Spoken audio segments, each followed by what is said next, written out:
Hello friends,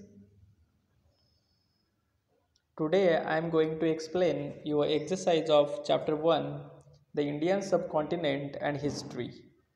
As per demand of the many students, I am uploading this video, and after this video I will upload exercise of every lesson or each lesson from our textbook.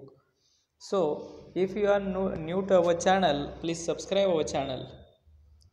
Standard 6 subject history, and the chapter 1 is Indian subcontinent and history.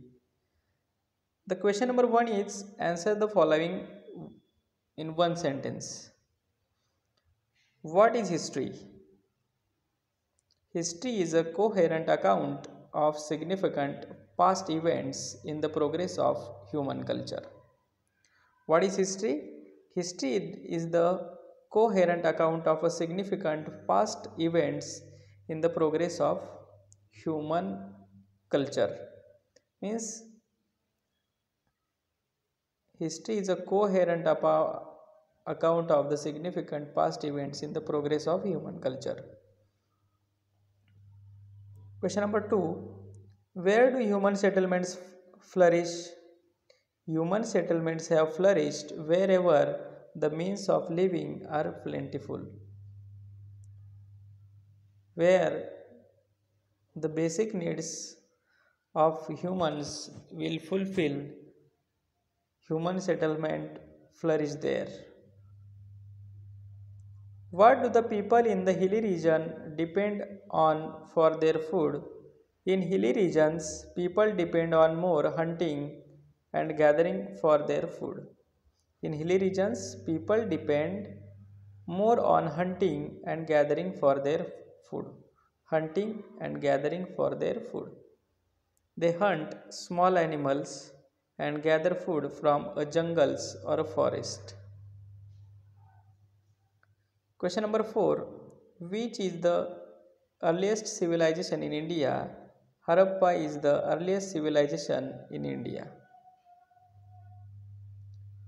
Question number 2 is answer the following questions in short. What does human life depend on? All human life in any region depend to a large extent on its geographical characteristics. Means human life in any region depend on geographical characteristics, their climate also. For example, the life of the people in hilly regions is more strenuous than the than of than that of people on the plains. Means hilly region people live very struggleful life. What features of our surroundings form the means of our livelihood? The climate, rainfall, agricultural produce, flora and fauna of the region where will you are the sources of our li- livelihood. These sources, the climate and flora and fauna of the region, are the means of our livelihood. Which region is known as the Indian subcontinent? Afghanistan, Pakistan, Nepal, Bhutan, Bangladesh, Sri Lanka, and India together form the region known as South Asia. The expanse and significance of India in this region means India is the expanded country, or India has significant in these countries. India has more importance in this region. It is also known as the Indian continent. It is so South Asia, but in South Asia, India is the most significant or important country, so it is known as Indian subcontinent. Question 3 is give reasons. There is a close relation between history and geography. Why history and geography are closely related? The climate, rainfall, agricultural produce, flora and fauna of the region where will you are the sources of our livelihood. These are the sources of will you where are the sources of our livelihood. The lifestyle and culture of region develops with their support. Whose support? This climate rainfall support of climate rainfall agriculture produce lifestyle and culture of region develops. But sometimes reasons like degradation of the environment, drought, invasions, etc. lead to scarcity of those means. Sometimes degradation of environment, drought, there will no water. Invasions means some disasters lead to scarcity of those means agriculture there if there is drought there is no agriculture produce. People are forced to leave their settlements. People leave their settlements because of the degradation of environment, drought, invasions, etc. We see many such instances in history. Thus, we say that there is a very close relation between history and geography. Means human life is depend on these geographical characteristics, and history is related to human and geography is related to nature, and humans are and nature are closely related. So, history and geography are the have close relation between them.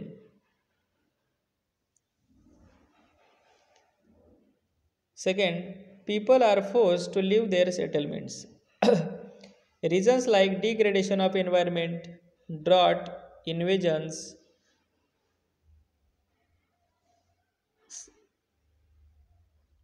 and the scarcity of those means people are forced to leave their settlements. These are the reasons for l- people are forcing to leave their settlements. Question 4. Explain the difference in the human life in the hilly regions and that on the plains. The life of people in hilly regions is more strenuous.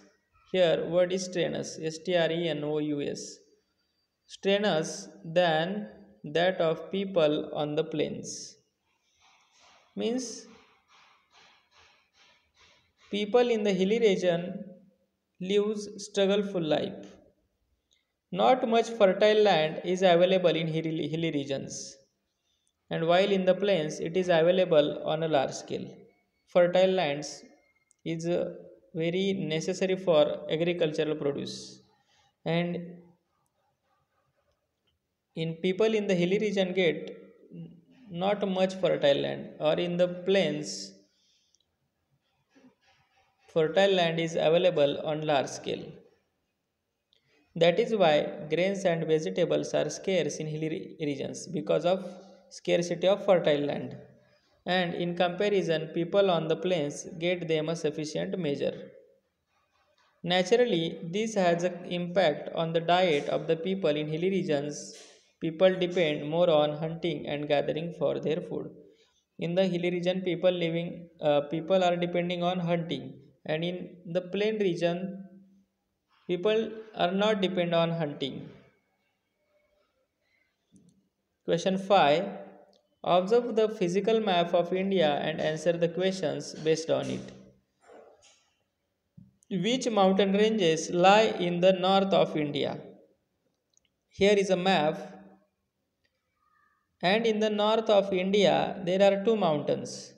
You can see here Himalaya mountain and Hindu Kush mountain in the north of India.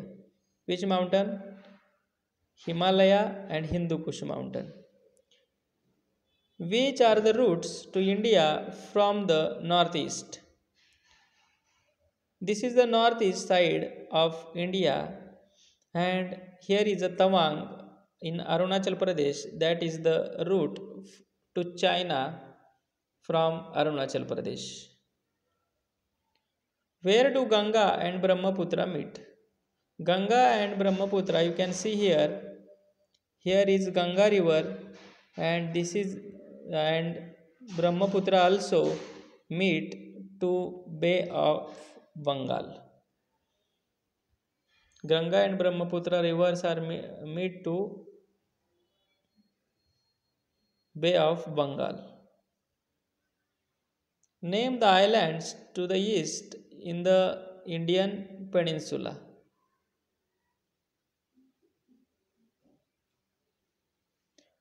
You can see in the east there are two islands here,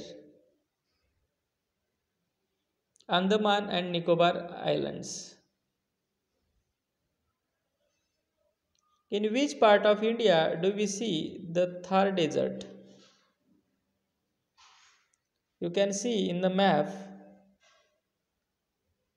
this is Thar Desert, and this Thar Desert is in the northwest.